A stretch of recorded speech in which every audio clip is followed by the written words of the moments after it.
Hello, everybody, and welcome back to another video here on Cobbler's Vlogs, where today we are back with another opposition view. It's been a couple of weeks since we've done this. I think it was the Coventry game, wasn't it, in the Carabao Cup the last time we did this.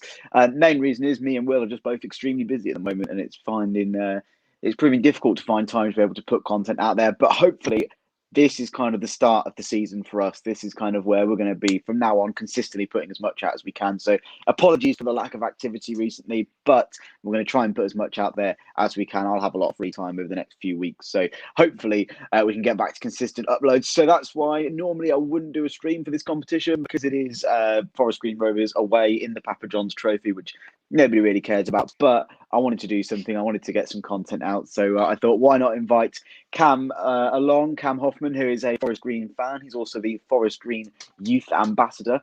So he's here with us today to talk about tomorrow night's game in the Papa John's Trophy. He's already said that he thinks Forest Green are going to get battered. We'll talk about why that might be a little bit later on in the video. But first, Cam, first of all, how are you? And talk to us about your role at Forest Green as well.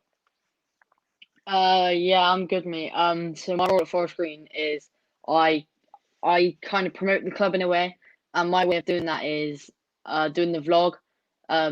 So every Saturday, I normally go to all games all throughout the season, home and away, and then record it, put it on YouTube, and yeah, so that's what I do for my ambassador. Perfect. Sounds good. It's a little bit of a dig at the Cobblers here. It's nice to see another club allowing their younger fans to be able to vlog and put match content out there and stuff like that. It's much better than what I got at the Cobblers, where I was basically told, no, you can't film at games, don't vlog anymore, you'll get your season ticket taken off you. So it's much kind of, the Forest Green setup seems a lot better, and it's good that you're able to put videos out as well. And I watched a couple of them before we came on as well, and they're pretty decent as well. So go and check Cam out. We'll get him to tell us all about his channel at the end. But I want to hear all about his team, first of all. Forest Green Rovers. Obviously, tomorrow we face each other in the Papa John's Trophy. We'll talk about that, the game a little bit more in detail in just a second. But talk to us about your start of the season. You're top of the league. You played 5, won 4, lost 1. Your first loss of the season was back at the weekend against Port Vale. But just talk to us, first of all, about the season, the start of the season in general. Did you expect this after, did you have a good pre-season? Or did you, and it just carried on into the season, or was it pretty average? And just talk to us about your start of the season. How's it been? The pre-season was it was all right, but we didn't get some results. I think there was 1-0 draw against Leamington, which after that everyone was just like, oh, I don't think we're gonna have a great season this season. But I still believe, because the ones that I went to, we played some really good football. Obviously under this new manager, Rob Edwards, who's been really successive so far for us, as we've won 4, lost only 1. That was against Port Vale. But I wasn't really expecting doing this well, but I was expecting having a decent season. Yeah. Obviously, you're in the playoffs last year. What was the expectation coming into the season? Was it, let's get the playoffs again and do a bit better this time, or was it, let's go and win promotion and win the league? Well, I was kind of hoping maybe just to get playoffs, but since I've seen we've played already these 5 games, except from Port Vale, I think we do look like a really serious threat to this league. So I'm hoping now to get playoffs at minimum, and hoping to get automatics. Maybe not win the league, because I don't think our players will be able to keep the form that we're on at the minute throughout the whole season. Like, there is going to be times when we get tired, which will probably be around Christmas time. So as long as we keep our morale high, I think we'll do well this season. I mean, it's credit to Forest Green, to be fair, how well you're doing in League Two. I remember playing you. We were in League Two back in 2011. You were in non-league. I can't remember which one. And we played you in an FA Cup tie. I think we came and beat you that day. And then you kind of you came back into the Football League. I was like, oh yeah, Forest Green. I remember playing them a few years ago. Yeah. But it's credit to your chairman as well. I can't remember his name. It's is it Dale something? Dale Vince. Yeah. That's it. That's the man. Yeah. So credit to him. He sustained you as a League Two club. As soon as you came out the National League, you've stayed here ever since, and you obviously got all this sustainable green energy, vegan stuff all going on as well, which seems to be working well for you. So it's fair play to him. So in terms of how you've been playing recently. Last time out, obviously you lost. It was your first loss of the season against Port Vale. Before that, you were beaten by Brentford in the Carabao Cup. You were 1-0 up in that game as well. And then before that, you got a massive, dramatic 6-3 win against Crawley. So just talk to us about how you've been in kind of the last few weeks and what's kind of changed. Because you said to me off air, you think you get battered tomorrow. What's changed that mentality? Just the fact that all the players are tired. So obviously we got off to a really good start. First 3 games in the league, won all of them. In my opinion, we absolutely hammered Walsall. We played them off the park after the first 10 minutes. I didn't see the Sutton game because I was away on holiday, but the Rochdale game as well, Rochdale away. It's always seemed to be the first half that's always not great for us, but the second half is brilliant, but obviously not against Port Vale. And I think it's literally just tired legs because we've had 2 midweek games against Bristol and Brentford. And I think that Brentford game, like the amount of effort they all put into that, I just think that tired them out a bit. So tiredness kind of what seems to be letting you down. Yeah. I was thinking beforehand, the team that seems to always fly off at the start of the season and does really well is usually then like 18th by Christmas, and they kind of, they wish they hadn't started well. Do you think that's going to happen to you, or do you think you'll kind of maybe drop off a little bit into the playoffs, but not maybe all the way down to mid-table? Yeah, I don't think we're going to drop down to mid-table. The only reason why I say that is because even though the players are tired, I think we've got a good manager in Rob Edwards and the assistant in Richie Kyle. So I think that they're going to keep their morale. They're going to keep their momentum going. I think the tired legs. I think as long as we make some more either signings or loans before the transfer window, I think we'll have enough squad depth. But I've realised on Saturday there were 6 players out to either suspension or injury. So it's just things like that. So like we were missing 6 players on Saturday. So we had to play, I think it was like 3 academy players were on the bench, and we had like 3 of us like second team to play on the first team, and they still looked tired then. So in a way, it's probably good that you're having this kind of little blip, because I think if we'd have, we started well this season. I think if we'd have won all our games by now, we'd probably think, yeah, no, don't need to bother bringing anybody new in. But because we've had a bit of a down as well, we kind of think, okay, right, we need a player here, we need another one here. Where is it you need to improve in terms of, you mentioned squad depth? Are there any kind of specific positions where you think you need a bit more backup? To be honest, our first team, as long as everyone's match fit in our first team doesn't need changing at all. Our first team's like brilliant. It's just now that we have, I don't know if you know him, but Godwin Relief, he's our like centre back. He's very young. He's just against Rochdale. He's just picked up an injury. I think he clean snapped his collarbone. So he's out for like 4 or 6 weeks. So stuff like that. Like I think we need another few centre backs, maybe another midfielder, and yeah, that's probably it. To be fair, but we just need. I'd say we need probably 2 defenders and 1 midfielder just to like strengthen the depth up a bit. Cool. Well, let's hope you have a busy deadline day tomorrow, and let's hope the Cobblers have a busy one as well. Let's talk about Papa John's Trophy then. First of all, I want to get your opinion on the whole competition. I'm not sure if Forest Green were in the league when it used to be the Johnson Paints Trophy, and it used to be League One and League Two teams. It was a cup competition where it was just straight knockout. There was a draw, straight knockout, draw, straight knockout kind of thing. What do you make of a new format? Or, well, it's not so new anymore. We've had it for quite a few seasons where we have this group stage. Even group stage games go to penalties if there's a draw. You've also got the Premier League Academy teams in there. What do you think of the format? I think I don't agree with the Premier League, like the Academy teams in it. I think it should be literally just League One, League Two, and then maybe try and fit like top half of the National League in it, because I think they don't have a great chance to win a trophy, which is what I actually think is a positive about it. It's the fact that it gives the EFL, the smaller clubs, the chance to win the trophy.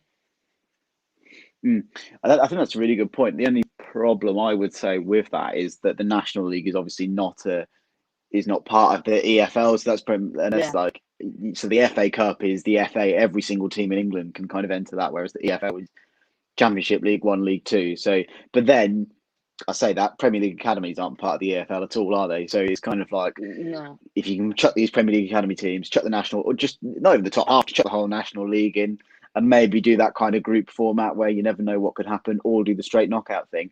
But I always remember that crowds were always low for the old format, the Johnson Paints format where it was straight knockout. but they seem to have rapidly decreased for this, this new format. You're lucky to get 1,000, at Sixfields, which is our, nearly 8,000 seat stadium. You're lucky to get 1,000 in. What have the crowds been like for your kind of Papa John's Trophy games in the past? Have they been any good, or have they just been, one stand open and that's pretty much it? Well, normally we do have like all stands open, but except for the away end, normally the away fans go in the north stand and then east and south stand. Sometimes the south stand isn't even open. But all I'm going to say is I'll be very surprised if the FGR home capacity is over 500 tomorrow. Like it won't be a good turnout at all. Yeah. So you say that, then that leads me on to how seriously do you see this competition, and how seriously do you want to take the competition, and how seriously do the club take the competition as well? To be fair, I'd rather play the academy team in this competition and then save our main players for the league and the Carabao Cup and the FA Cup. But then at the same time, if we do get through to, I don't know, does it go through to quarterfinals or semi straight away? Yeah, so it probably might even be round of 16 possibly. But yeah, it definitely goes, kind of round of 16, quarterfinal, semi-final, final. I think if we get through the group stage, which we haven't done a lot, or I don't know if we have ever actually done, to be fair, but if we do get through that, then I'd say take it seriously, because there is a trophy to be won there, and there is a trip out to Wembley. But at the minute, I just, because anything can happen in this trophy. Like we could get absolutely hammered by you. Like a couple of years ago, we got hammered by Walsall. I think it was ended like 6-1 or something. But then it could be a 0-0 ball draw and just go to penalties. So. Yeah, true. I think the different thing they've done this year as well is the groups always seem to be very close to each other. As in, we used to play Oxford, Cambridge, Peterborough, or MK Dons, the 4 closest teams. 2 of them were usually kind of in our group, whereas this year we've got yourselves. Who's the other team in the group? I can't even think of who it is. We have Brighton under 21s and Walsall. Yeah, exactly. So Walsall's fairly close to here, I suppose. Forest Green's not really anywhere near us. And who did you say were the under 21? West Brom? Brighton. Brighton, yeah, exactly. Brighton's absolutely nowhere near here. That's a good 2.5 hours. So it seems to be that, the groups aren't quite as, local or regionalised this year, which will probably make it even worse for attendances. Away fans won't travel. I'm certainly not going tomorrow, and I don't know if you are, but it's yeah, it's certainly interesting. The competition needs a rethink, because, like you say, it's a great chance to win a trophy. I think for me, if you get through the group stage and then get past your first knockout match, that's when you kind of think, right, okay, let's start taking this a bit more seriously. What I really want to happen is, I know Chelsea's under 21s got to the semi-finals and lost to Lincoln a few years ago. I really want an under 23 team to get to the semi-final, just to see what happens if Liverpool's academy got there and 40,000 Liverpool fans turned up at Wembley to support the under 23s. I think that'd be quite funny. So I'd quite like to see an under 23 team make it, as much as I'd like to see the Cobblers make it. So yeah, I think for a mid-table League Two or League One team, yeah, it's a trophy to win, because you're not going to get promoted, you're not going to get relegated. Why not go for it? But if you're going for promotion, like yourselves, and ideally we'd like to get promoted, then it's you may as well just not bother with it. Let's move on then from the pizza talk. Let's talk about the danger men for Forest Green. You obviously mentioned you're going to play kind of a second team tomorrow. So think about who could be in that lineup of that second team, and who could be a threat to the Cobblers.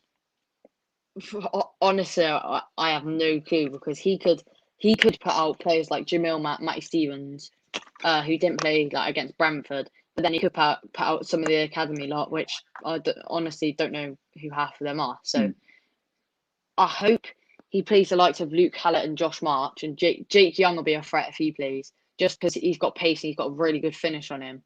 But if the academy team plays, I honestly don't know who will be the threat. I think for us, it'll just be fringe players that are kind of on the bench. You mentioned you've got a lot of suspended and injured players, so you probably can't do that as much. You probably will have to switch to the academy a little bit more. How is your academy structured? Is it first team, then under 18s, or do you have an under 21s side as well?